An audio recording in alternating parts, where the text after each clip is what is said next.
What's up, everybody? Welcome to Wake Up Barstool. I'm Eddie. I'm subbing in for T-Bob today. We got a loaded show for you. It's Final Four weekend. We got Katic Crawlers. We got a Masters preview with Akshay Bhatia, all here in Wake Up Barstool.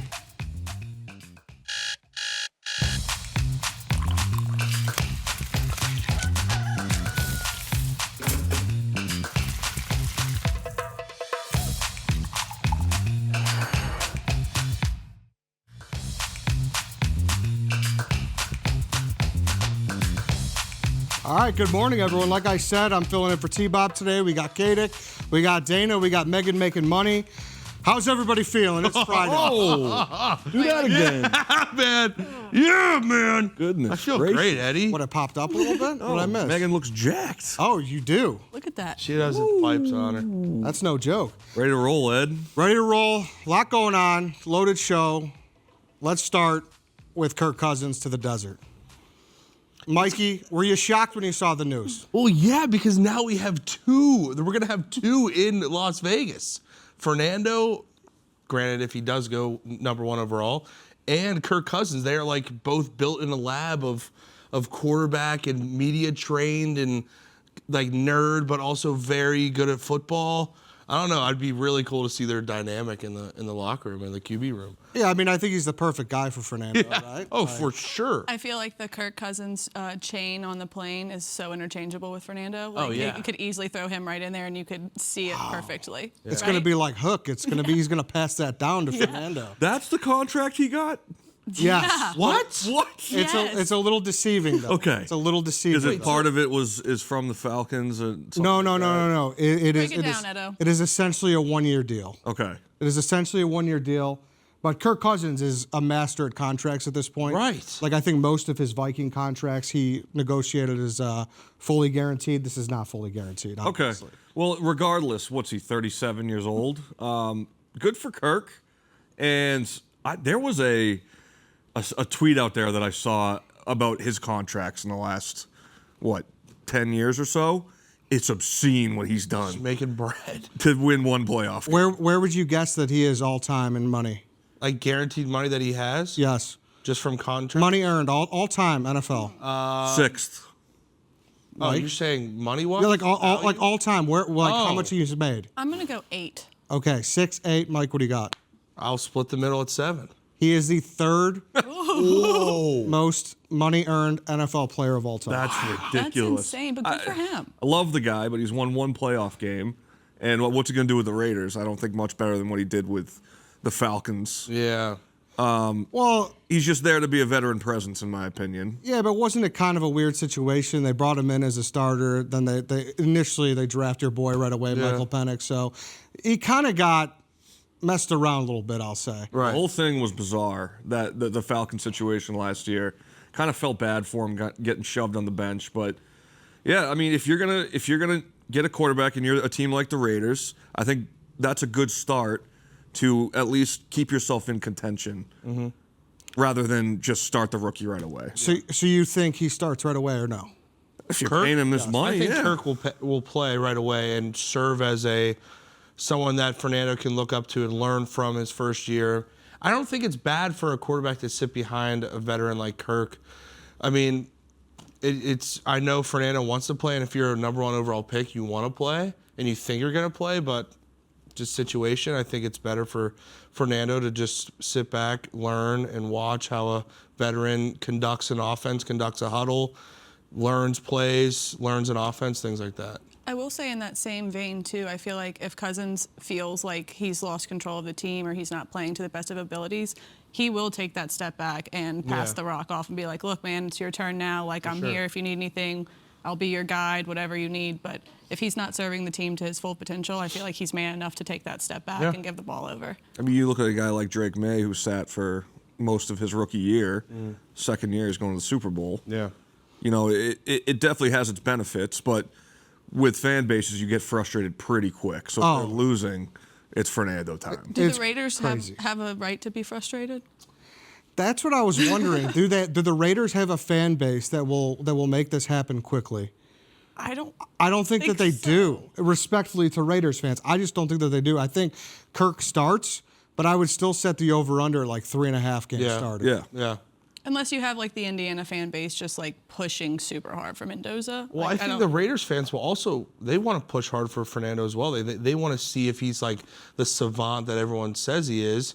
And if the Raiders fans just want to see a change, and if they think Fernando can bring that change, they're going to be pushing for that early. Yeah. And I don't think they're as bad as their record was last year. I think also, like, he's not going to go out there and get pummeled every single week and lose confidence. I think they still have like an adequate team that he could go out there and actually learn some things. And I don't know. I don't think the Raiders are as bad. I'm with you. I actually think the yeah. Raiders are a good situation. I mean, Genty, they have Brock Bowers, they have Max Crosby. Right. Like, They got weapons. They have weapons. They just have to put it all together. Linderbaum, like there's a lot Yeah. going on there. There's a lot going on there. Not obviously not the best situation. They have the number 1 pick for a And reason. they have I forgot about the veteran center, Tyler Linderbaum, coming in there. He can teach Fernando. Fernando can learn from a veteran center like that who's played with Lamar Jackson for a while. So, I don't know. There's a lot you can learn. Yeah, but that's what I'm saying. Like who started before Drake May? Was it Brissett? Jacoby Brissett. Yeah, so you know how it was being a Patriots fan. It's frustrating. Yes. Were you one of those guys though that was like, just let Drake have some time? I remember being like, all right, it's time. And then they pushed it a few weeks, but you could tell when it was like, all right, we're just getting pummeled every week. Why not give it a try? And that's kind of how I felt with like Jackson Dart last year. It was like, just throw him in and see how he does. Yeah. It's a lost art having a guy sit behind a veteran though. Yeah. Right? Yeah. Like it feels like they used to Aaron have a lot Rodgers, more. like- Yeah, exactly. But same way, like being a Bears fan, we drafted Mitch. He sat behind Glennon, and it was all of 3 games before everyone was freaking out with Mitch. And then with Justin Fields behind Andy Dalton. So I don't know if the Raiders have that fan base. And like I said, I don't mean that as a disrespectful sign, but I don't know if they have that fan base that's going to be freaking out like the Patriots and the Bears fans were, you know?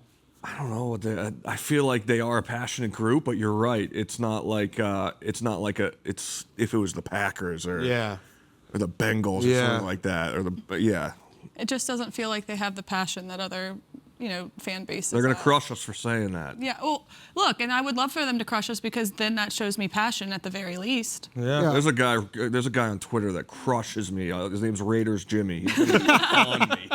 He's going to be on me if he sees Well, I this. think a lot of Raiders fans are used to like the John Gruden Raiders. Yeah. The Raiders, you know? Raiders. Rich Gannon. I don't know, yeah. Yeah, exactly. I don't know. I think it's a good signing. I like what the Raiders did this offseason. I'm buying shares in the Raiders for sure. Yeah. I think the I'll future's jump bright. on with you. For sure. They got Max Crosby back. Yeah. Yes. No. There's good things happening in Las Vegas. Did you guys see that picture that they put Kirk Cousins' face on Matt Crosby's Yeah. body? Yeah. I loved it. It looked I did really, not see looked that. really cool. Did it? He's like Yeah. doing the French inhale with like the cigar. Oh yeah. It's Cousins, yeah. I gotta check that out. All right, moving on. Obviously, it's Final Four weekend. We got 2 big games. I think so it's a great exciting. Final Four. Oh, yeah. I agree. A great Final Four. Dana, what are you most excited for in the Illinois-UConn game? I'm just excited that Duke's not in it. How about that? America won last week when Duke didn't win that game. We got Dan Hurley. I just wanted Dan Hurley cam the whole time. Illinois though is just they're a good story. They've been just kind of there was a moment in time maybe a month ago where they were struggling a little bit, but you could see they were missing some guys. They weren't fully healthy. And once they got fully healthy, as you can see in this tournament, they've been playing awesome. And their offense is predicated around making threes. So when those threes don't go down, they're in a little bit of trouble, but they've been shooting well. And I'm excited for the Illini fan base. I mean, they got a chance at winning this game. And then in that finals, if they take on Arizona or Michigan, whoever it might be, I think they have a chance to win it all for sure. And coming in as a 3 seed, not a lot of people were talking about them, but man, they've made some noise. So There was a heavy slant to UConn though in that whole discussion right there. Is Yeah. that so? You're like you're all in on UConn UConn because they is played also obviously kind of weird. They've been a little bit up and down. Like they lost to Marquette. You saw a lot of flaws in that game, and even in the tournament, like they haven't looked perfect. They have, I would say, the second best player in the Final Four in Terrace Reed, but there's been some bumps along the way. So I'm not totally confident in UConn. I'd probably lean towards Illinois, but I think it's going to be a barn burner. You completely Barn swear. Bernie. I didn't say anything about UConn. No, I mean initially you said You opened it up. You were like all about UConn, and you're like, No, I didn't. You said I think Illinois is a shot. Did I hear that wrong or no?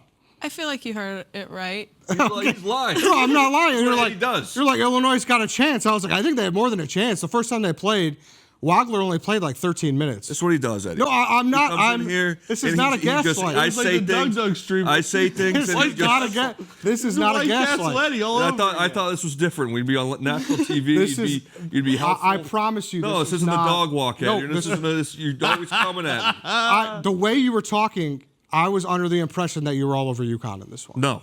Okay. I'm So you're not. taking Illinois. Yes. I got Okay. a question, Dana. Yes. Basketball Etiquette. Ooh, expert. expert. You got Experts. it. You nailed it. A lot of people think that right side of the bracket is just going to dog walk everyone. So you hear that? Ooh.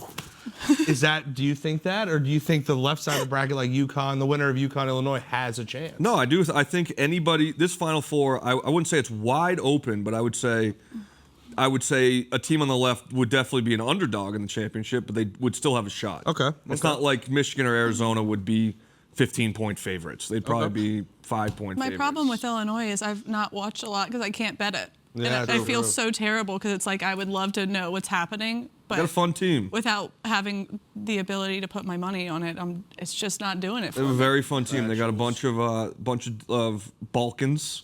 Mm-hmm. You know what that is, Katic? Yeah, like out there and somewhere. This guy, he's gonna say A like lot of Iviches, a lot of like. Itch. Yeah, yeah, like Itch and Zizevich. They got. I would say A lot of itches. top 4 player in the Final Four in Keaton Wagler, lottery pick, and yeah, just a very deep team and a team that makes a lot of threes. All right, well then get into the other side of the bracket then. Arizona, Michigan, make the case for who you're taking in that one. I still haven't decided, but I'm leaning towards. Decide now. Okay, I'm Decide now. Arizona. I will be choosing Arizona. I think Michigan has the best player in Yaxel Lenneborg, but I believe Arizona has the best collection of players and the best team. And when it comes down to it, those dudes are so scrappy and so physical that it's going to be a dogfight. And I think it's going to be a 1 or 2 point game as shown by the spread there. I think it's going to be a 1 possession game at the end of this one. But to me, it's Arizona. They just have the better collection of talent, whereas Michigan is obviously just as well-rounded, but Arizona's just so physical, and they don't need to make threes, and they can just beat you down low. I'm going with Arizona. Yeah. So this is not the national championship in your eyes. Whoever wins this game, you will give the other side of the bracket a shot. Yes, yes. Okay. Well, watching UConn see what they like, how they came back against Duke, watching, as Dana said, Illinois just come through, and even though they haven't been the most exciting team as far as playing, they still got a shot. I mean, this is the Final Four. No one's going down without a fight. Yep. Definitely. I mean, Burries in Arizona, they've just been dominating everyone. And I know Michigan has too, to some regard, but I'm all over Arizona. Ball, man. Yeah, I am- ball. Michigan has sorry, had they've had a historic season. Did I say historical? Yeah, it's okay. Dude, why are you asking? Historical or historic? I am not a grammar guy. Is this them every week? Yes. Yeah. And usually when T-Bob's here, he's throwing out words like sycophant, and they're Like like, sometimes I try to sound smart, and then I have to ask him if I do sound smart. And he's But like, don't ask me, because Yeah. I'll give you the wrong advice. Michigan's had a historic season, so this is not a game where really anybody in my mind is favored. It's a total toss-up, but yeah, man, I think Arizona's got the edge just by a little bit. Well, I got good news for you guys, okay? We did a draft on this show. I'm on the Tuesday draft, obviously. Yep. We destroyed. Let's pull up the We graphic have 2 of the here. Final Fours, right? Yes, you guys absolutely dominated. Having the last pick, you have 34 points there. You have UConn and Illinois. You're welcome. So a guaranteed Shut team up. in the title game. What? Mike, this was all you What drafted. if? Oh wait. So if Yeah. Arizona wins, we lose the pool. Because we have that on both the left bracket. Okay. yeah. So if Arizona wins, you guys lose, That's which will be devastating for Fridays. That would suck. That Who's would- on Thursday? Thursday is PFT, Titus, yeah, Big T, that whole crew. So good job, guys. You guys Yeah, did really word. well, especially you. for having last pick. yeah. I mean, we thought about it long and hard, and I don't know if the people in the back have any idea if we get something to like. Do we get something? if we Yeah, win? guys. Beers. Jeremy, what do you think here? 30 rack. Yeah. 30 rack of beer or what? 30 rack, guaranteed. All right, we're going to take a break. When we come back, we're going to talk some NBA. Dana has some ways that he could save the league. Yeah. Keep it locked, as T-Bob would say. Best what?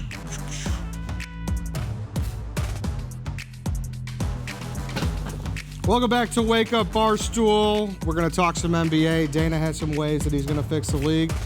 Let's start with the Lakers, though, Dana. Pretty nice surge here as of late. I think a lot of people wrote them off, but I think they're kind of back. We said that, and did you see what happened last night, Ed? Was not good. It was not good. They got destroyed. Whoa! And it was, I was watching it live, and Luka he had a little hamstring thing as well. But the Lakers, on the bright side, they've been playing very well, and it kind of comes down to their defense with them. And I would say LeBron's taken more of like that third, star role. Which he should. You're right, behind Reeves, where in the past, LeBron might be the second or first option. And I think he's just kind of been more comfortable with being that third guy.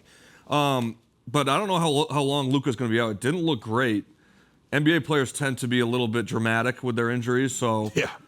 he could be back in like 2 weeks. Who knows? But if he's out for any extended period of time, they're screwed. But they were looking pretty good before this injury. See here. Yeah, see, it's a little he's got bad history with hamstrings. I know. You're gonna No.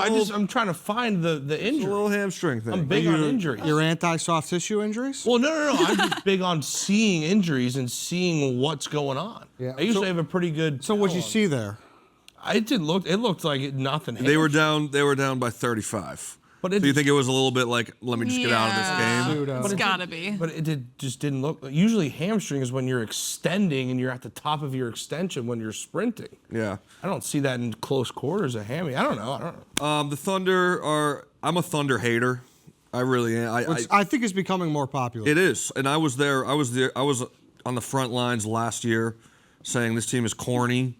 They just something about them, man. I don't vibe with the Thunder. So who's like the biggest threat to the Thunder then? Spurs, for sure. The Spurs. I mean, Wemby is out of control. His last two games, he against your Bulls, I think he put up 41 and 20 or something, and then against the very next game, he put up a similar stat line. It was like 42 and 20, and he just didn't play the last 7 minutes of the game. So the guy is incredible. He's a very legitimate MVP candidate. I would say if he played 82 games this year, he'd probably win the MVP. The Spurs are way ahead of schedule in terms of their development and where we thought they would be at this point. They have their number as well. I believe I don't know if it's 3-0 or 3-1 against the Thunder this year, but they really match up well with them. And Wemby is just a freak, man. I mean, it's them or Denver, right? Yeah, Denver's a little shaky, but if as long as you have Jokic, you're in the fight. You got a shot, yeah. But Yeah. I mean, besides those two teams, no one's taken down the Thunder. Maybe the T-Wolves, maybe. Look at the seas. Question for you, Dana, as a Yes. basketball expert. Whenever it was a couple months ago, you were going over the teams to watch. Are those teams still teams to watch at the moment? I forget who I said. I think I said the Pistons, who are doing well. Cade is hurt, but I think I said the Suns, Maybe. they're going to be in the playoffs, but they're not going to win anything. Suns have been a pleasant surprise. They have. A pleasant They surprise. have. But yeah, I think it really comes down to the Thunder, the Spurs, and my Celtics, maybe. Celts. That's it. Celts. All right, so Keep how up. are we going to improve basketball, Dana? I got 5 ways, Ed. All right. One. Take us through.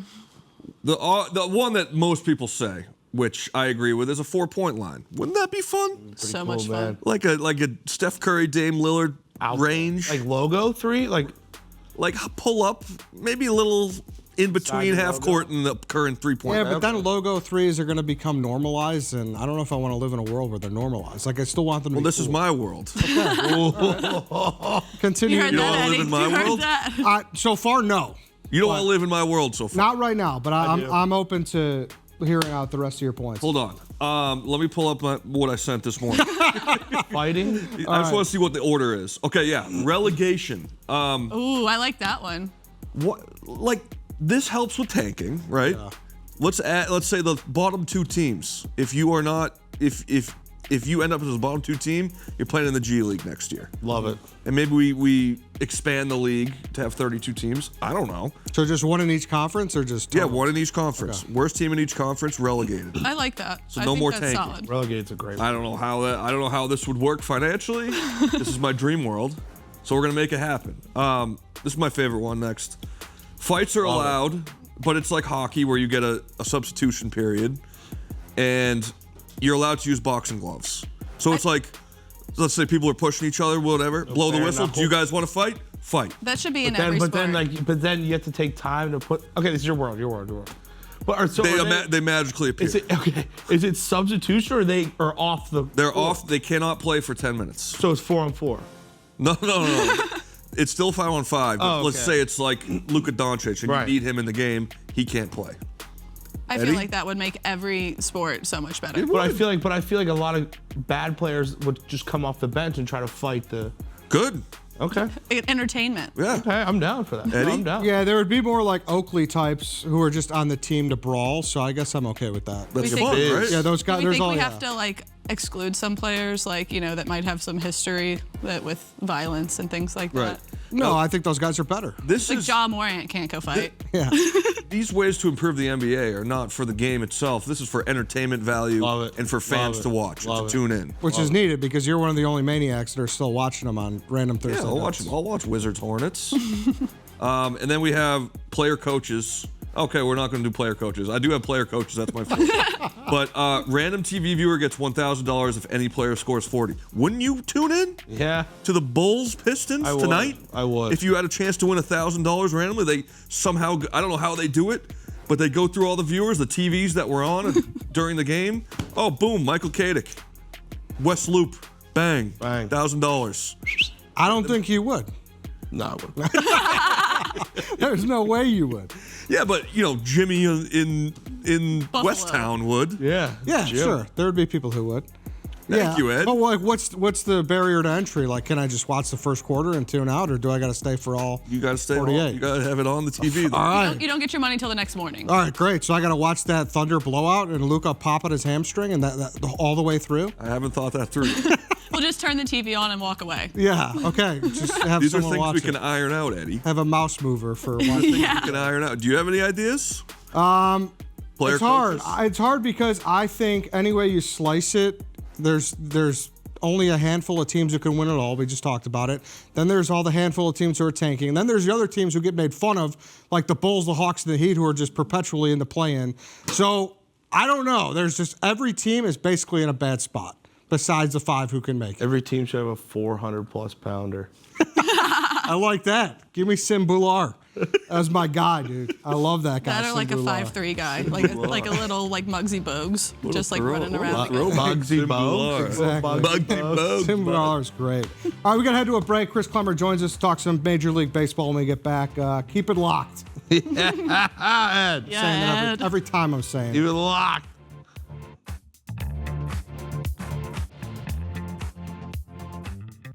And on that note, big baseball weekend. We are joined by Barstool Baseball Zone, Chris Klemmer. Klemmer, welcome to the show, buddy. How are you? Love baseball. Thanks for having me, guys. Hell yeah, And Debut.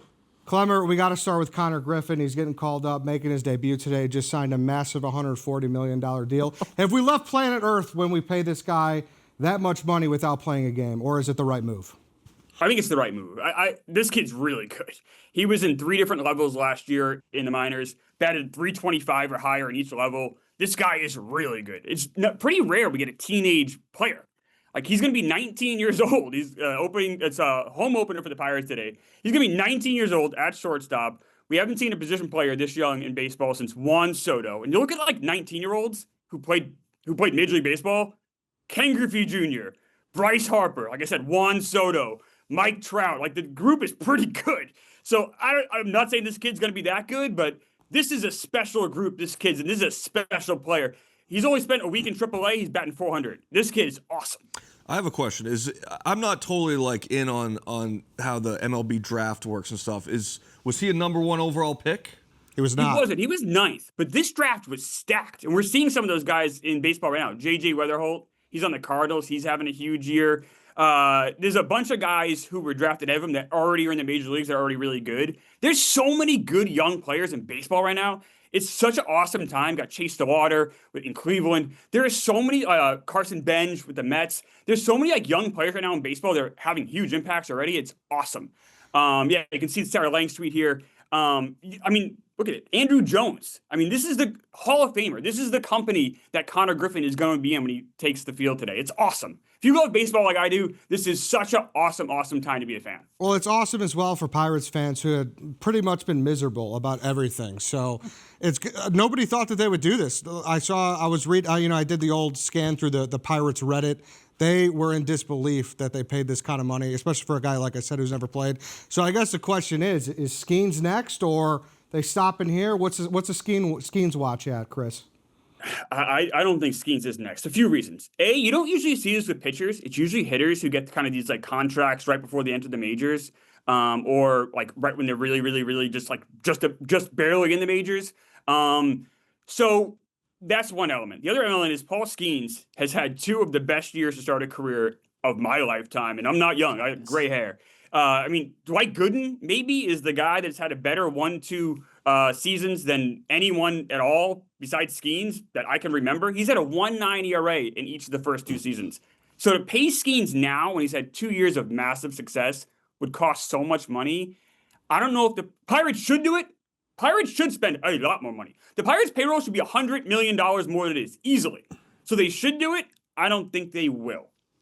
Klemmer, I'm a Pirates guy. Is there some excitement behind the Pirates? Like, should I start watching the Pirates again? Be excited about this team? Like, is this something I gotta look? Well, I'm going to tell everyone to watch baseball because baseball is the greatest thing in the world. But I think you should watch the Pirates because Skeens is awesome. You had a young pitcher named Bubba Chandler who's really exciting. Mitch Keller's another starter you have. That's like a solid piece. They went and got some bats. They went and got Marcell Ozuna. He's their DH.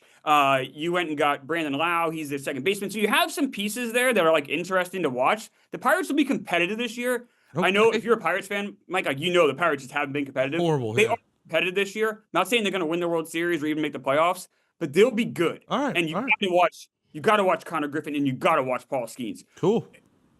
The Pirates are legitimately a very exciting team. They still got McCutcheon? Is he still kicking? No, he's not. He's on the Rangers now, I believe. Oh, he's still playing. All right. Yeah. I grew up on McCutcheon. He's not happy with the Pirates. All right. He wanted to go back. They didn't want him, and he was very upset in the offseason. He was very upset with the I was Pirates. half joking. I didn't think he was still in the league. He's still going, dude. Still in the league. Still going. It's like whenever the Uptons were still in the league for so long. You just always you just looked and they were somewhere else. Dana, you said you haven't really been following along. Well, I'm going to help you follow along here because Bo Bichette dropped a little something in a conference. But can we play that? What? That's tough to see a result like that, and then you had the line drive first. Just, is the process there? Just maybe the results not where they are for you at this point? It's baseball. I can only control what I can control. So That's I'd like my baseball, best for the Dana. last, He was thinking about you 4 when he said games, I that. think. So It looks like it. yeah, but it's baseball. You does. can't That looks get like a both. very more handsome me. So, I mean, I think, yeah. Dude, he that's got kinda crazy. That's my catchphase. That's he got it, from dude. me. He's a Green Greg guy for sure. I'm a Mets fan, so I feel like Eddie's doing me dirty right now. Like, what is this? Come on, why are we doing this? Well, that's kind of what we're leading into here, Klemmer. Obviously, you're a Mets guy. It's been a little bit of a rough start for Bo Bichette. Are you pulling the fire alarm yet, or where are we at right now?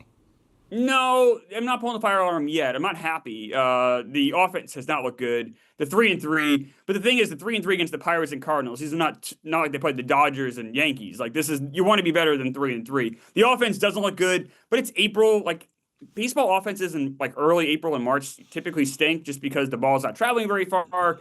Hitters are just kind of usually behind the pitchers. But this is not good. I'm not thrilled. I think Bo Bichette's gonna be fine. Bo Bichette's an awesome baseball player. I'm more concerned with some other guys pulling their weight, like a David Peterson who got rocked last night. Like I need those guys to step up for my Mets to do well this year. Klemmer, I am a Massachusetts guy. I will admit I've kind of fallen off of the Red Sox bandwagon in years past. And if they make the playoffs, I'll be all in. I'll be watching every single playoff game. I'm one of those fans at this point. But right now, it doesn't look like things are going great. Obviously, our boss is very invested in the Red Sox and is not happy. Can you kind of take us through what's going on over at Fenway? Yeah, so if you're a Red Sox fan, you have every right to be really frustrated right now. I heard Dave on the show yesterday. He should be mad.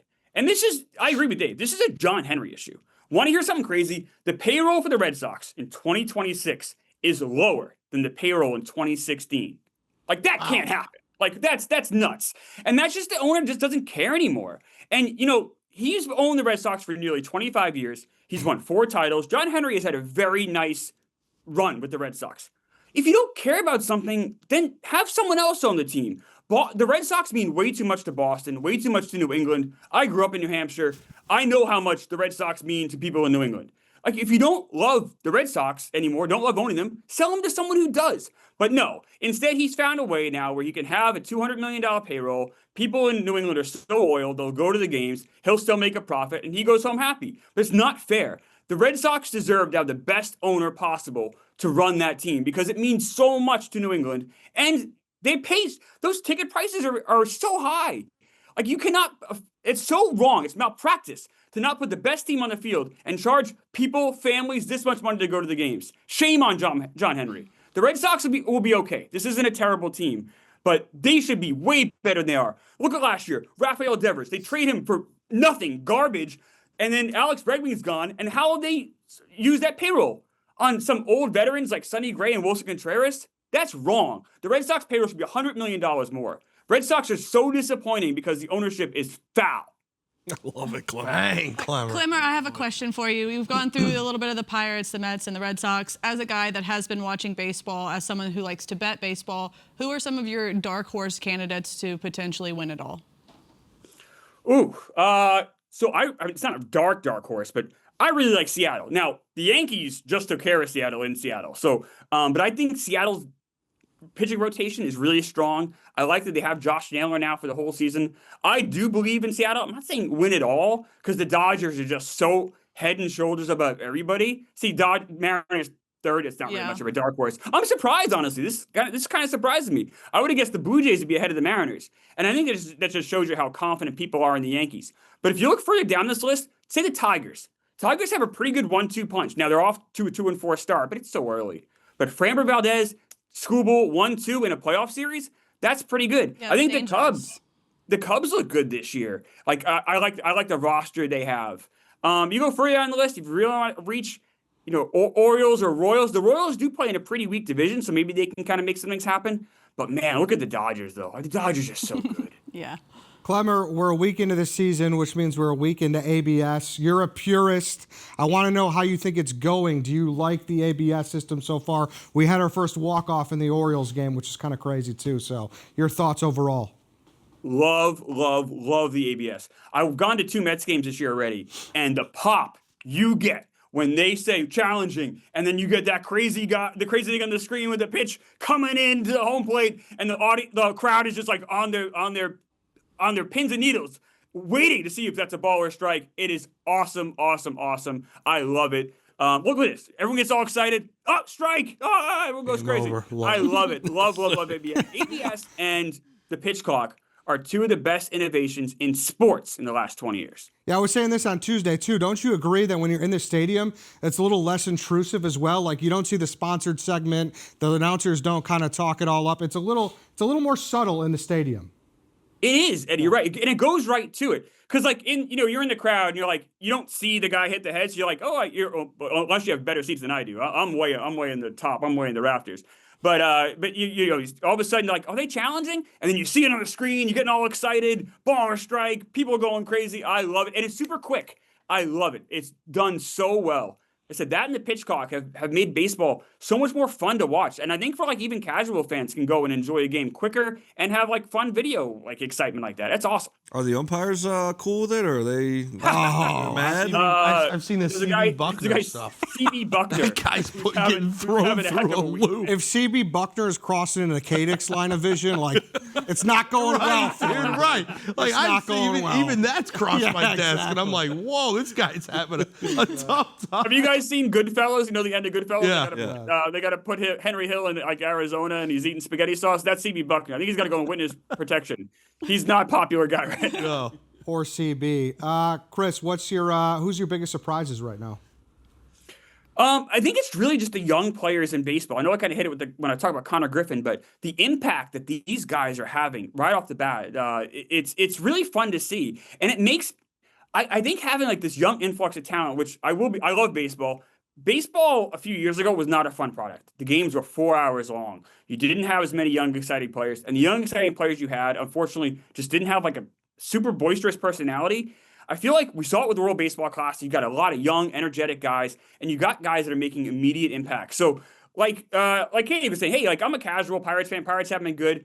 You can jump right in watching a guy like Connor Griffin and Paul Skeens and Bubba Chandler. Those are 3 top shelf guys that are very young that are going to be with the team for under team control for 4, 5, 6 years. And Connor Griffin, 9 years. Like you can go and buy a Connor Griffin jersey and know like, oh, this guy is going to be on my team for a while. I can be comfortable buying this.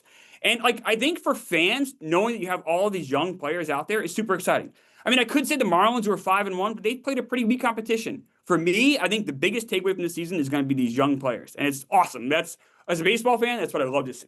I got a question for you guys as just baseball fans and going to games. Do you think it's getting to a point, this is just playing devil's advocate, where you're sitting there and you're just trying to relax? Is it too fast, the game going by? Or like you just want to relax and have your beers and sit there for 3.5 hours? Or is it like, okay, this is the exact right time? I think there are points where it is a little too fast, especially when you're on a rooftop and you got the all-you-can-drink deal and that gets cut off a lot sooner than it regularly would. However, that is better than the alternative of sitting there forever and having guys get off the rubber and just kind of scratch their armpit and stuff. It was too slow. So it's better than the alternative. I don't know how you feel though, Klemmer.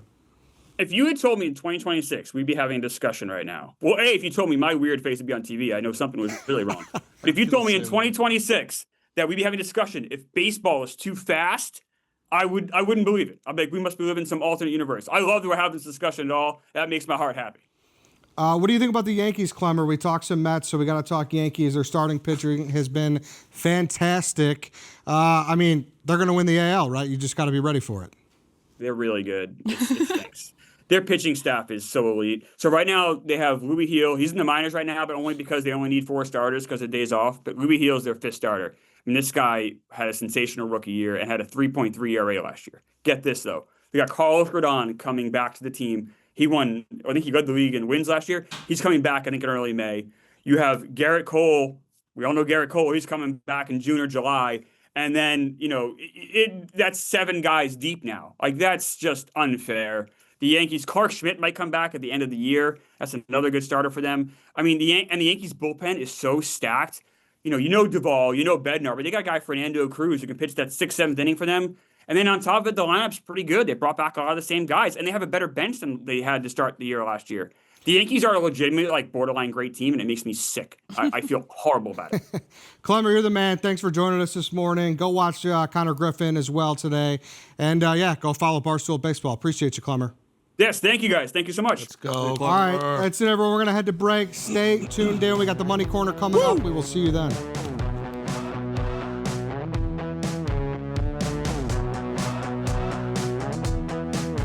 All right, everybody, welcome back to Wake Up Barstool. It is time for the Money Corner. Megan, what do we got today? Rip. Final 4 weekend. You know I'm gonna come with some bets, and we're gonna have a little fun with it, a little dance party. First up, we're gonna go Arizona on the money line, plus 105. We've been talking about this matchup. Everyone's so excited for it. These teams seem pretty much even. Michigan, numbers shooting are a little bit better. Arizona, defense is a little bit better. But why am I going to take Arizona? Well, because they take better care of the ball. They don't have nearly as many turnovers, and they're also producing points off of the turnovers. So we're going to go ahead and go with them. They're going to capitalize off those. It's going to be a great game, but you got to take care of the rock when it comes to the Final 4. So we're going to go with Arizona on the money line. What do we think about that? I know Dana took Arizona. Where are you?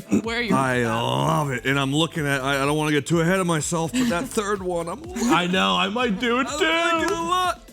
All right, second up on the docket, we're going to go with a Big Cat special. We're going to go with an over. Points. Over 157.5. Both teams play at a pretty fast pace. They're going to be shooting the ball again. This is where times where boys become men. They're going to be out there taking every risk they can. They're scoring each about like 71 points per game. But again, I see a very fast pace. I see people getting in rhythm. I want electricity with this game. So maybe this bet is more so of what I'm wanting and not more what is going to happen. Either way, I want to go with the over here. Yeah, let's. I mean, the thing with Arizona we've seen all year is they win without having to make threes. But if they do shoot threes, they're still good at shooting threes. Exactly. So if they get into any type of shootout, they'll be just fine. Let's pump it. That's what I want to see, 3 after 3. I want to 3 this way, 3 that way, 3 this way. I want nothing but wet.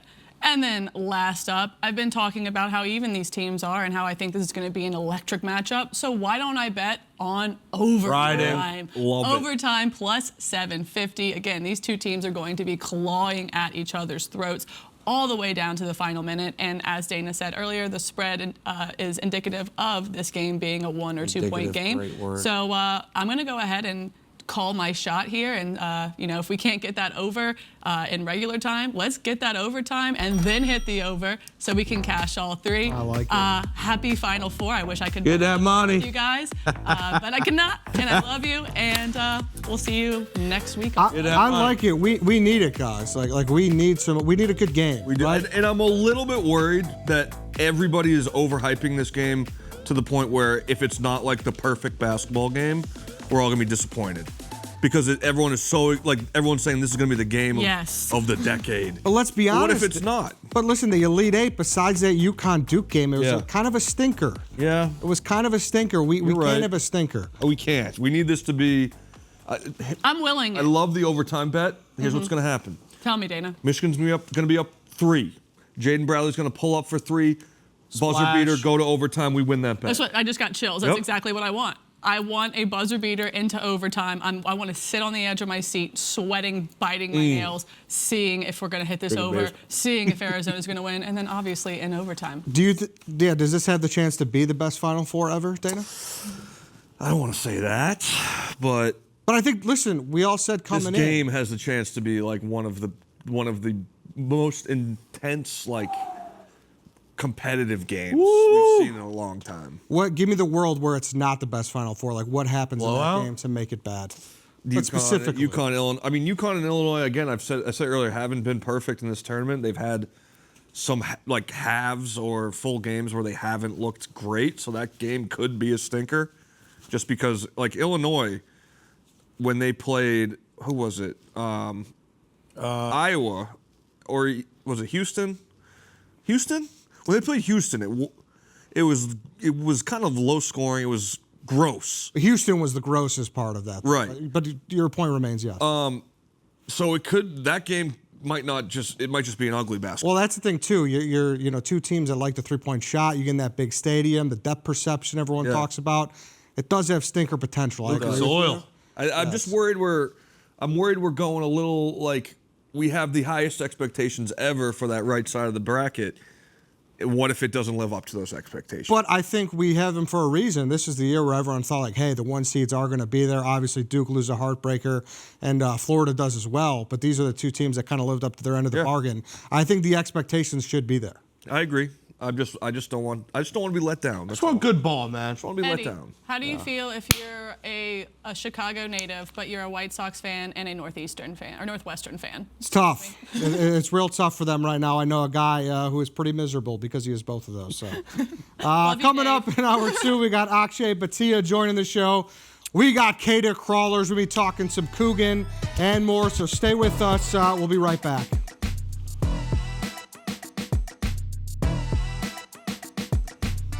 Welcome back, everyone. It's Wake Up Barstool. Liam Bluttman's here. We're going to talk a little golf. Akshay Bhatia is going to be joining us shortly. Bluttman, what's up, buddy? Hey, Eddie. How are you? Great to see you. It's April, boys. That means, the fresh cut grass, the The Masters is around the corner. And that commercial comes on, and you're ready to roll, and the sun's starting to come out. We've almost made it. Dana Yips, hopefully. All right, don't be doing that. We don't have to be doing that. I do have the yips. The last time I went on the sim, still yips. Oh, you still have the yips? Yeah. You don't want to have the yips going into the I know, dude. You just reminded me, too. That's tough. But, hey, how about we got to see LeBron James play some golf? We did. Shout out to our guys over at Bob Does Sports. You guys are the best. I think LeBron might just end up being like a golf influencer. A YouTube golfer. He loves it. Yeah, he's all dialed in. He knew about the Barstool or the Internet Invitational, so he's going to be in it. He has to be, right? I think he does. But like that's usually in August, so the season's over. Yeah.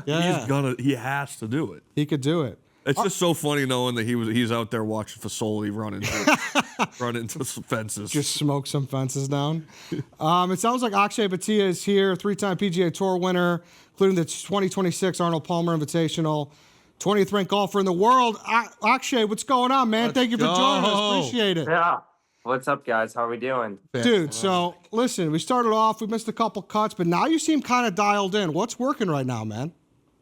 Yeah, I think we all start out nervous to start the year, which I definitely did. And then my wife said something to me after I missed my first cut. You know, she was telling me, I'm giving anxiety too much credit.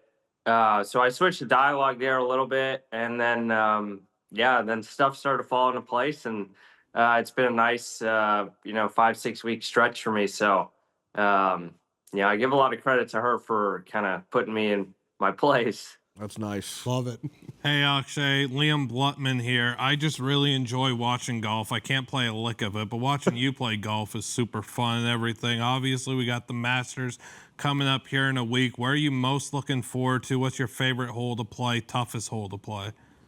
Yeah, I think every hole's really cool. I think walking up 18 every year is the coolest feeling, especially on Sunday. I haven't been in contention yet, but even just final round, it's amazing. Toughest hole for sure is 11 and 12. I was watching a podcast earlier on Phil Mickelson's old caddy saying 11 might be the hardest hole he's ever seen, and he's caddied, on tour for 30 plus years. So, looking forward to getting there. We're getting there a little early, so I'm just excited to get back on property. Hey, Akshay, Mike Katic.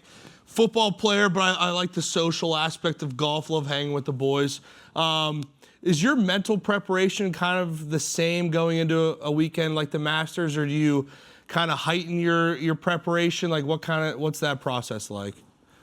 Yeah, I think this is the first year where, I haven't played the week before. So it's definitely been like certain things that I've learned from previous years on the golf course, what tee shots I like, what tee shots I don't like, what I need to focus on. And it's always hard to prepare mentally for the Masters. We're all so excited going into it. But, last year I was like feeling amazing going into Wednesday, and then Thursday I felt like I wasn't swinging it good. My mind was, racing. And then, so again, it's hard. You got to keep, my caddy keeps saying, keep doing what I'm doing. So that's what I'm trying to do. I'm trying to enjoy this year more than I did last year. So that's kind of the plan, and just see where the cards fall. Awesome. Yeah, you talked a little bit about the 12th hole at the Masters, obviously an iconic par 3. You being a lefty, does that give you an advantage on that hole? How do you approach that hole when you head up there? It definitely helps. Like if I pull it, it's going to go further and carry farther. So for like the right pin, for instance, where righties, if they push it on the target, it's short. For me, I pull it, it still has a chance to get to the flag. But it's still such a hard hole. It doesn't matter, it might help me a little bit, but, the wind is the craziest thing. They call it I want to say it's called the vacuum effect, where if you look on 11th, it'll be blowing downwind. And then you get there, the trees are blowing the opposite direction. And then you look at the flag and it's blowing, it's blowing 3 different directions. So it's such a guessing game there. It doesn't matter. But yeah, it's a really, really cool hole. It's got to be the coolest 140-yard shot that we hit, all year. Yeah, so you're speaking there to how difficult golf is. What do you think is like the most underrated aspect of how difficult golf is that we, the viewer, don't really grasp from watching on TV? I definitely think the amount of pressure we play under is underestimated. Obviously, everyone's really good on tour. Anyone can win any week, but the amount of pressure you play with is like really, really crazy. Your heart's pumping, your hands are shaking, your mind can be racing. Like, it is wild. And then on top of that, you have to deal with, people saying stuff while you're putting or whatnot. So it's wild when you get in those situations. Even when I played like a pro-am this year, we were on one hole and I'm good friends with the guy I played with, and he hits it to like 7 feet on this island green. And, there's a bunch of people watching, and I can just see his hands like shaking. He hadn't done that all day. So it's pretty crazy, what can happen when we get in those situations. So what's it like then when you're walking on that first tee? Is it tee box? Is it just the heart's pumping like a rocket once you get that out, or you finally calm down a little bit? What walk me through that a little bit. Yeah, I mean, I think it's different for everyone. Like I said this before, but at Arnold Palmer, I literally felt like I was gonna throw up the whole day. I texted Max Homa, or he texted me, good luck, and I was like, dude, do you have any tips? I'm about to throw up. Like, I just wanted to win so bad. And typically for me, it's funny, like every time I either start out really good, or if I start out poorly, it kind of like settles me down. So I remember the third round at Arnold Palmer, like I hit it in the water on 3 off the tee, and I told my caddy, I was like, all right, now I feel like good now. And I ended up making par there. But Sunday was like, my mind was really calm, but my body was not, and I was like freaking out. I was like, holy crap. So yeah, it's just, it's different for everyone. I sometimes get nervous on the first hole, and then sometimes I'm like chilling. It's weird. Yeah, winning at Arnold's Place had to be surreal. Winning at the Masters has to be a dream. But, like, what's one of the underrated golf courses or tournaments that you badly want to win? I mean, obviously the Masters would be amazing. The Open Championship is a tournament, like no other. It's so cool. Everyone is, like, so respectful in the UK. And the way you have to play golf there is very different once a year. So that'd be a really cool kind of walk down 18 to know you secure that tournament. Akshay, back to the Masters. I mean, so much is made about the concessions there. We got some big boys in the panel here. I assume the food you eat there is a lot different than what the people are eating in the concessions, but do you ever sneak out to grab something? If you did, what do you think you'd get on that iconic menu? Yeah, I mean, we actually can order. I mean, we get the same stuff as the concessions. So every day, I typically do have a pimento sandwich, if not 2. I saw they're adding candy bars this year, which is really amazing. So I'm excited to try that. And then after every round, I would always get the peach ice cream sandwich they have, which is a really elite. Dude, so, I went once for the practice round a couple years ago. They were out of the peach ice cream sandwich. Oh, no. Yeah, it's unbelievable. It is so good. I mean, I don't love peach either. So, but yeah, I love the pimento cheese. I think it's just because it's the Masters. We don't eat it ever.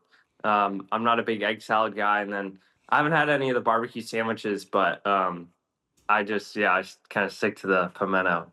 That's devastating. I got to get back for that peach ice cream sandwich, dude. Devastating. You talked a little bit about, the pressure that you feel and, a lot of the nerves that you feel. I'm a 12 handicap. I get a lot of those nerves when I'm stepping up to the tee, and I'm like, I might break 40 today. Can you give me a little bit of advice to how to break 40? 40 on a front 9. Oh, okay, all right. I was like, what are we doing? I have never broken 40, so I'm like, if I look at my score, should I basically just stop looking at my scorecard when I think I'm playing well? No, but what's your lowest? What's your lowest 9? I've shot 40. I've never broken it, and I'm trying to get never over that broken mental. it. Yeah, I'm trying to get over that mental hump because I will look at my scorecard. good, though. I know, but I'll look at my scorecard and I'll be like, "Oh, I'm gonna do it," and then I'll duff the ball. Yeah. I mean, honestly, it's funny. Like, I think what amateurs can do better is just like it's a lot of course management stuff, like where you hit it, where you miss it, picking. Like, we go through so much with our process as a professional. Like, how far are we trying to land it? What's the wind doing? Like, most amateurs are just like, oh, it's 140. I'll just hit a 9-iron, and try and land it 140, and then. If they pull it, then it's going 148 and it's over the green, and then you're short-sighted. So it's small things like that that'll really help. And then obviously short game and putting is the biggest thing to lowering scores. I'm sure. I mean, everyone 3-putts, but we 3-putt less than your typical couple handicappers. So We got a lot of amateurs out there watching. I think that'll help them a lot. That wasn't just for me. yeah. Totally. I mean, next week's obviously a massive week. We have the Barstool mini golf, and that's going to be the talk of the town probably all next week. Biggest golf event there is. Do you have any tips for a guy like me who's going to have to go out and mini golf in front of some of the most intimidating men in this office? Just picture them in their underwear is a good one. That'll be good. You've probably seen us in our underwear. Yeah, every other week, probably. Yeah, probably. Akshay, you see LeBron's getting in the golf game. He's been heavy into it, I know already, but now he did some YouTube stuff with the Bob Does guys. I don't know if you caught that or Yeah, I was watching that last night, actually. It's pretty funny. It's pretty cool, too, that, legends of another sport are picking up golf. I think it's just making golf cooler, and that's what we want. So hopefully we can, collab. At some point, he can do stuff with the PGA Tour. I saw Travis Kelce yesterday at the golf course I'm a member at. He's playing. So it's just really cool, like it's such a cool sport, get guys together, and now you see these top athletes doing it, and more people are going to want to do it. So In the off season, do you love to just chill with the boys and just play a casual round, drink some beers, hang out, or are you always locked in trying to play your best in the off season? yeah, typically I don't really drink during. I mean, it's technically my work, so I don't. I don't ever do it. I don't drink often either.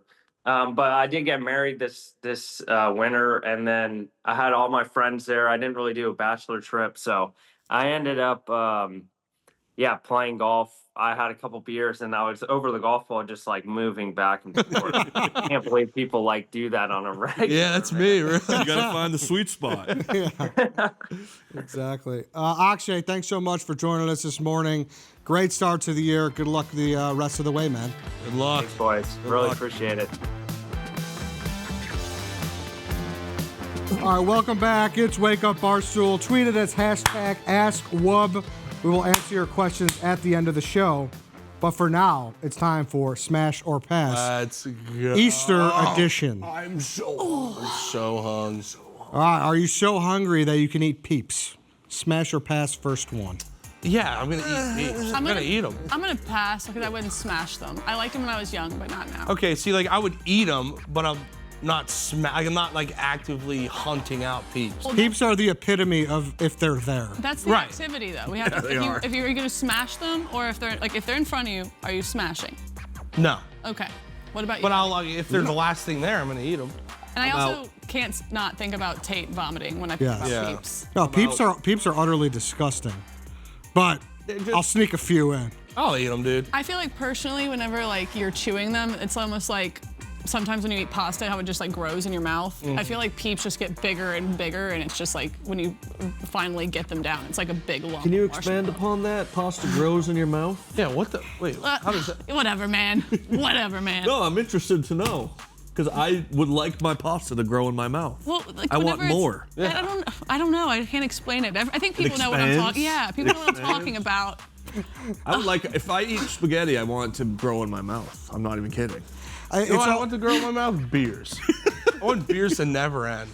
It's also that I look huge compared to Megan. I'm huge. I'm so fat. Sorry. Should I get big? Continue. It's also that like crystallized sugar, like glitter sugar that we eat too, that makes it worse. So I'm gonna go pass. So we got 3 pass, 1 smash. I'm out. Next up we have hard-boiled eggs. Smash. Smash. Hard smash. No. What do you mean, dude? I said what I said. I love hard Protein. I'm a no, dude. You're a Thank no. you. Come on, it's just smelly and No, they're wet. so good. You put some salt and hot sauce on there. Like it's a good source of protein. I'm not gonna. I love hard-boiled eggs. I think they're great. Will you pop them like that guy in Replacements? Oh yeah, I've been thinking about that. Like I'm Tic not gonna Tacs, lie. dude. I pop them in like. Well, Tic what's the difference between this and deviled eggs? Because deviled eggs, you take the yolk out and you make Yeah. like a spread with it with like mayonnaise, mustard, pickle relish, stuff like that. Well, yeah, deviled eggs is next. Those are next. We could just. You don't I like those also- either? No, dude. I love Dude. Speaking of Easter, in crawfish boils, if you just like crack a little bit of the shell and put them in there, they hard boil in the like the seasoning water. Fantastic. Okay, but to Badana's point, how do they make that yolk shaped like that? Is there like a That's devil? a little. That's a deviled egg. Yeah, no, I know. Oh, so that's not even It's the yolk. It's a piping bag. Yeah, you know how they make cakes? You know, you put. Yeah, for That's sure. what they for do sure. that with the yolk. Oh, the more. Oh, no. No, said you that. almost did. I said shh. No. This has been a. I didn't know that, but I'm pass on this too. What On the deviled hell, eggs? man? Yeah. I could eat a platter of deviled eggs. I could eat. Yeah. I could eat 40 deviled eggs in one sitting. Eggs at their core are gross. But is there like a standard issued thing, or they all taste the same? Because you said it's mayo / mustard. It's Everyone could have their own little recipe. See, I don't like that. That's the problem. There's Okay. not a good control group. Right. With these. Okay. I've long said eggs in any form, if you think about eating eggs, it's gross. I will No, say it's when I was not. You will when not I was enjoy eggs if pregnant, you I could think not about smell eating the your cooking. eggs. What the hell are you talking I'm about? telling you, dude, it's like What, eating a animals- chicken? No, Yeah, it's not. Chicken. They it's like, poop them out. it's exactly. You No. think about it that way. It's Lay an gross. egg, man. I'm out. Like this is like the same problem as chili, where there is no base for chili. Everyone does it different. Come on, man. You know what I'm saying? What the hell are you talking about? Yeah, I guess but like I feel like the basis of a good deviled egg is all the same. Like I feel like if you screw it up, then like you're trying too hard. Like you only need to put like mayo, mustard, like salt, pepper, That's it. and like some relish. Don't get too fancy. No. Eggs are so gas. All right, we're gonna get away from eggs for a second here. We're gonna talk some lamb. Smash. Yeah. I love it. My dad used to make it every Easter with mint jelly. I'll smash some lamb for sure. A lamb chop, oh, they're so good. You haven't tried lamb? Never tried. I think I've had like gyros. That's Well, yeah, but like, so lamb chops. I've never had lamb chops it's on their much own. different. I Lamb feel chops, like if you could screw up lamb chops oh very yeah. easily if Or you like ever a rack cook of them. lamb, yeah. Like, so lamb chops need to be like rare. Or, like, Okay. medium rare for them to like. I have a thing with certain animals that it's like if an animal to me is cute, I don't want to eat it. I think lambs are cute. You've never had like a lollipop lamb, like a Nope. little. Oh, those are. You I would don't love think those. cows are cute. You've eaten chicken. Cows are wings? pretty cute, yeah. Chickens are cute, yeah. They're pretty cute, but all right, let's not. I don't want PETA on my butt. So are you smashing? Eat on my butt. What? Are you passing? I've never had. But would you smash them? If I had it, I'd probably smash. Yeah. Someone let Dana know where the best lamb chops in Indy are. I will not be eating them. in In Elmo's probably. Probably. They probably got a great lamb I chop. want to eat it on the show with you guys. Yeah. All right. Next, if anyone says smash to this, I've lost faith in you as a person. Black jelly beans. Why would they eat I them? don't. Yeah. What do you? I don't even. It's like Does your licorice. does your mom like black licorice and black jelly beans? I feel like it's a She does, Midwestern yeah. like mom thing. I It think is, licorice in it is. general is just buns. I don't like it either. Even like a strawberry. I don't It's like Twizzlers. buns, I dude. love- Taffy is buns. No, I What? like taffy. Taffy's buns. Taffy- You know what I think is buns? Saltwater taffy. You Saltwater ever had taffy's buns. that? Bun cheese. dude. All of that stuff is buns. What do you give me a look for? I You're like staring at- saltwater taffy. Yeah, I don't like that take. Really? Yeah, I think you just haven't had good saltwater taffy. I've had it. I've had great saltwater taffy. I grew up on Cape Cod. There's nothing better than saltwater. He grew up taffy. on Cape Cod. He doesn't like seafood. No. Okay, Also, but I I don't had like- saltwater taffy and I didn't like it. I don't like fudge. I don't love fudge either. Fudge. I don't love fudge. Is this what Fridays are? These two just Yes. say weird Be- voices to make each other beers- laugh? Yeah, they say beers and I things can't in, believe like, the weirdest- I can't believe we're really allowed to don't- be on live I television. don't love fudge. Look at this job, That's man. why they This put is our me on job. Fridays as We're talking mom. about fudge. Are you concerned that as a mom you're going to turn into the black licorice enjoyer? Oh no, I don't like black licorice. It tastes like I medicine. really don't love fudge. Yeah, but you might evolve. I don't think so. I think I like my palate's pretty expanded. I like a lot of stuff. Black licorice is We're not on live television talking about fudge. This is our job. Fudge on real bud. Yeah, get it All together, right, boys. the last one, carrot cake. Yes. Smash. Whenever We had they it were last here, week. Yeah, Oh, last week. the Levy. That was the best carrot cake I've Mrs. ever had in my Mrs. life. Levy. All right, made let's hear it, Ed. What's your take to how you hate carrot cake? I love yourself? carrot All cake. right, good. Carrot cake Thank God. was a tradition for me at the Maywood Park racetrack. If things were going south, I'd flip in a carrot cake, Bang. and I wouldn't always go back up, but I would try. There you go. And it was also my excuse to eat carrot cake at the track. Facts. Eddie, last Friday, the carrot cake, they had this like toasted coconut in the icing, and it had like this so good. See, that sounds good, but I don't like when they get too much with it. You know, like It don't. wasn't. It was perfect. I'm telling you. Yeah, like- the icing and everything with the consistency Was good. Oh Like, don't stuff too many carrots no, I hate that. in that. You know. No. Just keep it a cake. I do love a raw carrot though. Oh, a carrot with some ranch? Woo! Baby carrot. Yeah, baby carrot with some ranch. Do you know how baby carrots are made? I don't know. They take the ugly carrots and make them into babies. They grind them down. It's messed up. yeah. Did you know that? There's produce that's deemed too ugly to sit on the shelf, so they sell it. Sad. Or did you think that they were just like born as baby carrots?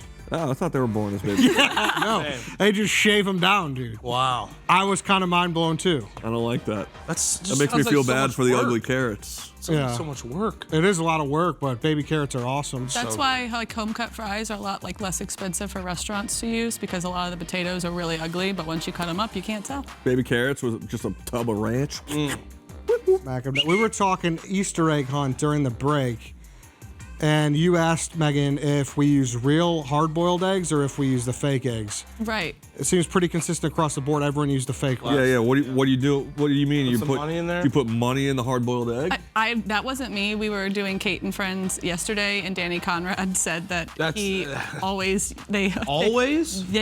done hard-boiled eggs, and the problem would be if you didn't find them, they would stink like after a couple of weeks. Yeah, dude. So I've done both, because the ones that have you ever colored eggs? Yeah. Yeah. Yeah. So then you just use those. What do you put money? 2 in? days later. No, obviously that's the downside, is you can't get prizes in them. All right. But still, you're looking for the eggs that you found. Obviously, it's a flaw. If you can't find all your eggs, your house is gonna stink. But Yeah, I'm a plastic purist when yeah. it comes to that. We can put I was money always and a- snacks and you know what, you're excited about it. It's okay, sweetheart. I was always we would do Easter egg hunts outside.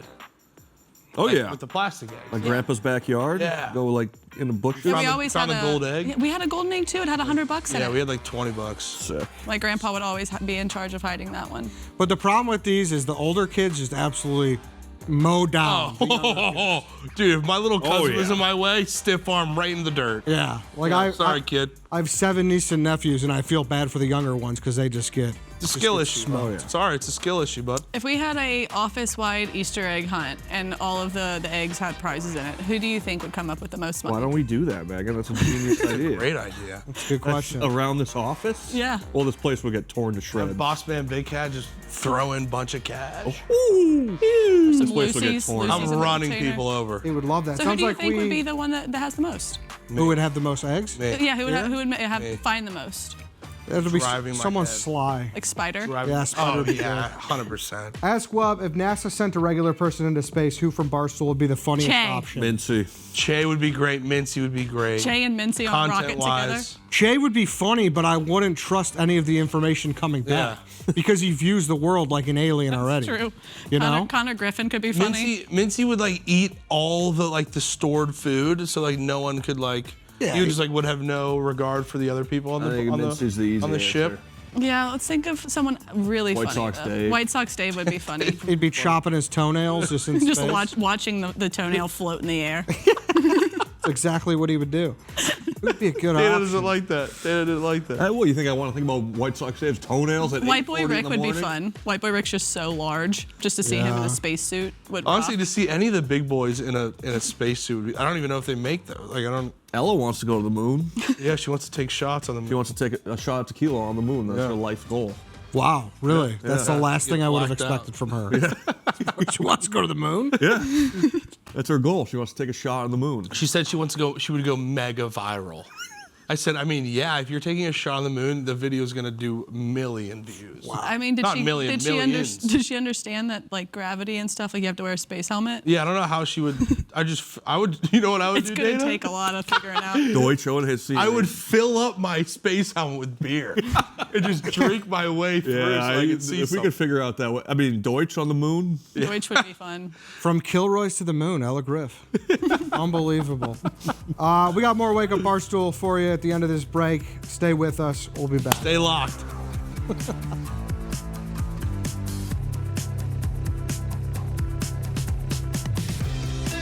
Everybody, welcome back to Wake Up Barstool. Boys, girls, unfortunate news. Italy has once again not qualified for the World Cup. That's 3 consecutive times they haven't qualified.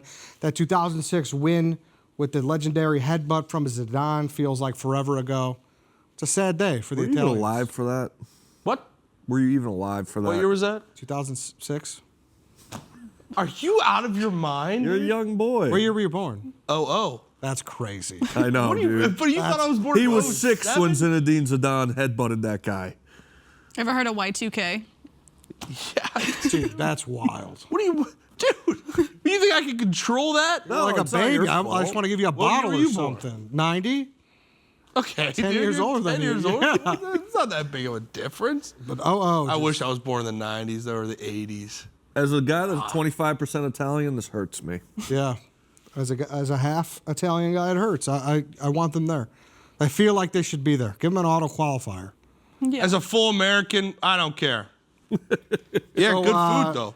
Today marks exactly 69 days until the World Cup. There was big news this week when 4-time champion Italy failed to qualify for the tournament. Like I said, Kate has the latest on the Italian fallout. Yeah, guys, Italy is the first team to win a championship and then miss out on 3 straight World Cup bids. It's not going well.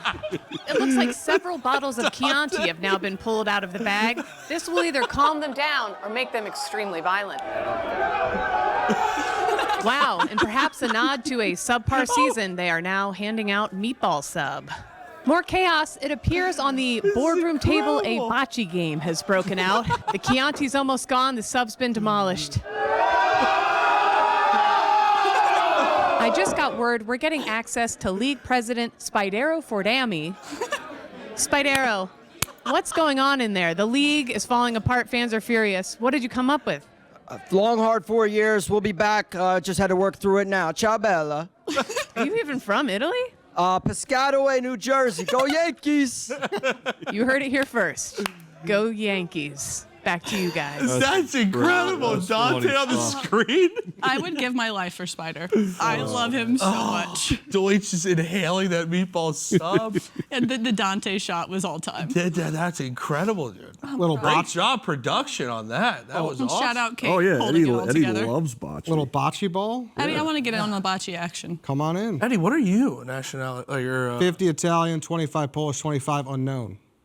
Oh, He's a mutt. Unknown, yes, exactly. That's exactly I'm a little bit of what I am. Polish too. Are you? Croatian There and we go. Polish. And There we go. So I think we have some Ask Wub. Is that right? We have some Hashtag Ask Wub. Let's go. Hashtag Ask Wub. Send it over. I to us. love these Ask Wubs. Who had a more interesting airport experience yesterday, T-Bob or Rico Bosco? So was T-Bob just like he just had delays? So he or- left at 9:30 after the show, and then he landed at 1:30. I think we got some video, so we could roll that too, actually. Okay. All right, T-Bobby. Oh. finally made it. Left for the airport, 9 a.m. Central Time. He looks scared. First flight 10:30.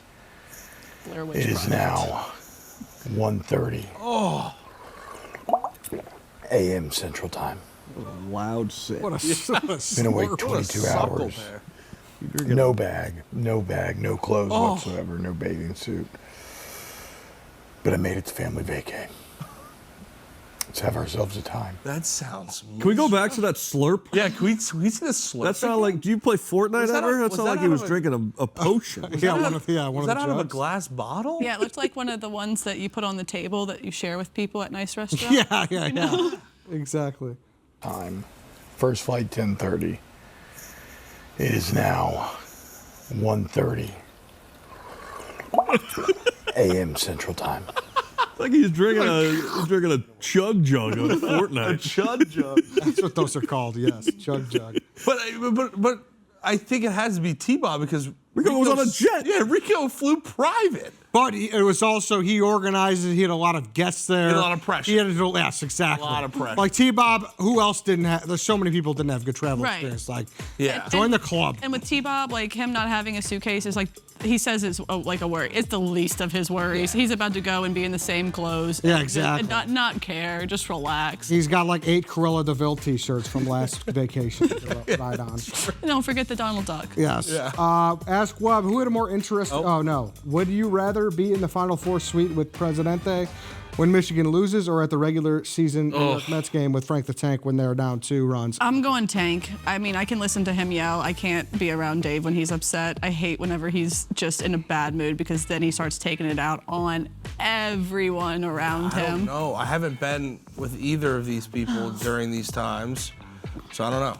I think the entertainment factor of Frank the Tank would be better. It's just screaming. I love it. I love Frank, but as a viewer of his videos, nothing makes me laugh more than when he's going nuts. But you're getting it in small bursts. If you're with him, that's a constant soundtrack. Right, yeah. You know what I mean? Like, do I have earplugs to like pop in and out? Like that's a non-negotiable for me. I mean, the thing is I could listen to him yell all day long, like at a play. But with Dave, it's just like after he loses, I'm waiting for him to look at me and be like, "You remember you did this?" And I'm like, "Oh fuck yeah, I remembered." Yeah, no, it's a valid point. I'm going Dave all day. Like, all right, if he's at the front of the suite, I'll just go to the back and get a hot dog. Yeah, go eat. You know, go eat the free food. exactly. We'll get some pizza after. That's just all it comes down to. So I think the answer is the Final Four suite. Yeah. Next up, hey Eddie Barstool, did you see the end of the UConn Duke game from Sunday? We gotta talk, Eddie. I did see it. We gotta talk. What are we gonna talk about? Because you're like you're not an outward Duke fan, but you're a Duke fan, and I saw you. You even came up to me. You said, "Is Duke's offense? Isn't it like beautiful thing to watch?" Or you said something like that. You're wrong. So a lot of people are coming after me for that. Let me explain myself. I was wrong in the way I put that. What I really wanted to express was how much I enjoy offense being ran through Cam Boozer. Okay. That's it. That's fair. But give me that where it is fun. What was your quote? You said it was... Listen, I was on my heels. I was getting attacked from 3 angles when I said that. I understand, of course, UConn may run a better offense, a better, more visually appealing basketball. Way more. But also, when they're clunking threes like that, Duke doesn't live and die by the 3-point shot. So at times, when the other team is missing like that, it is better. You remember in our 3-on-3 game, our first game, when it was me, you, and Hannah, and I just kept tossing the ball into you, and you would just post up on White Sox Dave? That's what Duke does. Yep. Not at all, And though. it's He kicks out. not pretty. He kicks out, and he hits at a high rate.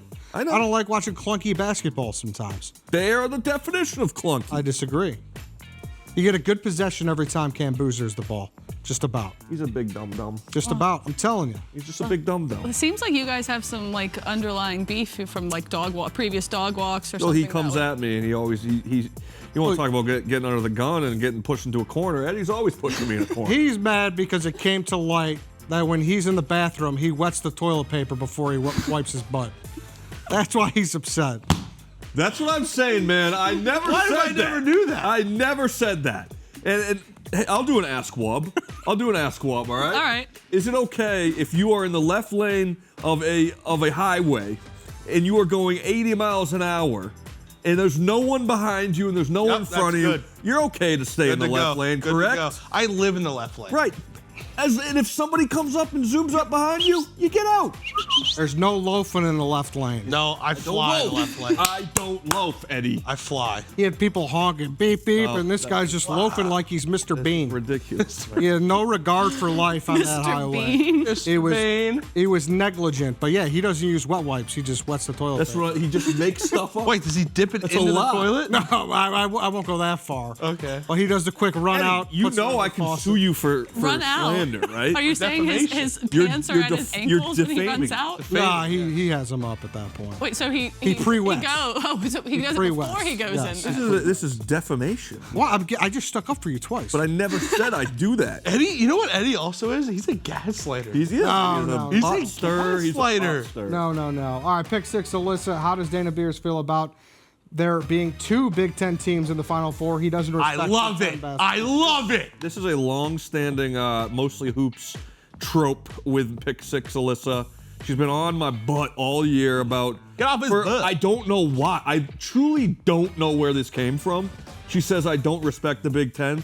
I've been saying all year how dominant Michigan is. I have been gassing up Michigan State. I have been talking about Illinois. And then she's a Wisconsin fan. So just one time I said Wisconsin might not be as good as we think. And guess what happened to Wisconsin, Alyssa? They lost in the first round to High Point. So guess who knows basketball? Me, not you. Woo! So get off my case. Woo! All right, I love the Big Ten. If you could put Dana Beers in a lab and say, where does this, if you do life over, where does this man end up? It's probably on Indiana with Katic. It's probably in the Big Ten. Dude, that would be slugging so beers sick. at Kilroy's. So Alyssa, or I could be at Wisconsin. What's the place called? Wando's. Oh, we have You Wando's, put me at Wando's and I'm sitting there sucking down the red drinks in the bowl. That's probably where I end up. So Alyssa, get off my Get off his butt, I am a Big Ten guy. Those are my people. When you see Dana Beers and you see a Dana Beers fan, it's an overweight man that loves beers in the Midwest. Dude, if we went to Indiana together, I'd probably be dead. So do you have a tattoo of a Big Ten team on you or a Big 12 team?